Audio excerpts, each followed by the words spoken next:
Praise the lord. ప్రభునందు ప్రియులైన సహోదరి సహోదరులకు నా హృదయపూర్వక వందనాలు చెల్లించుకుంటున్నాను. ఈరోజు దేవుని వాక్యాంశం మత్తయి సువార్త 9వ అధ్యాయం 29వ వచనం.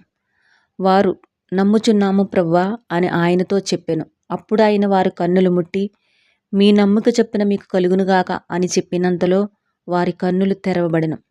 ప్రియమైన సహోదరి సహోదరుడా, ఈ లోకంలో దేవునికి అసాధ్యమైనది ఏదీ లేదు. కనుక మనం దేవుని యందు విశ్వాసం ఉంచడం, నమ్మకం ఉంచడం వలన మన జీవితంలో గొప్ప కార్యాలను, అద్భుత కార్యాలను చూడగలం.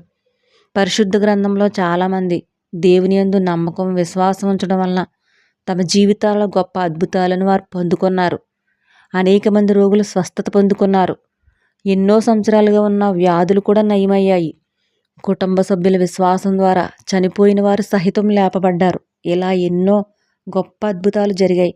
కేవలం దేవుని యందు విశ్వాసం ఉంచడం వలన దేవుడు మన ప్రార్థనలకు జవాబిచ్చాడని మనం నిజంగా నమ్మితే ఆయన మనం అడిగిన దాన్ని నిస్సందేహంగా ఇస్తాడండి. ఇలాంటి నమ్మకం ఎలా సాధ్యం?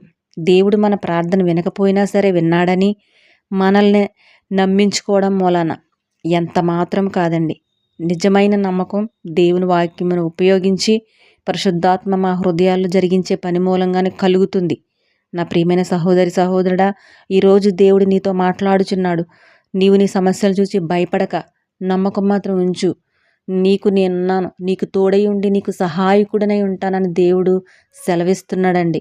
కనుక అన్ని విషయాల్లో ధైర్యంగా నమ్మకంగా ఉందాం. నీ జీవితంలో గొప్ప గొప్ప కార్యాలు, గొప్ప గొప్ప అద్భుతాలు దేవుడు చేస్తాడు. అట్టి దేవుని కృప మనందరిపై ఉండును గాక. ఆమేన్.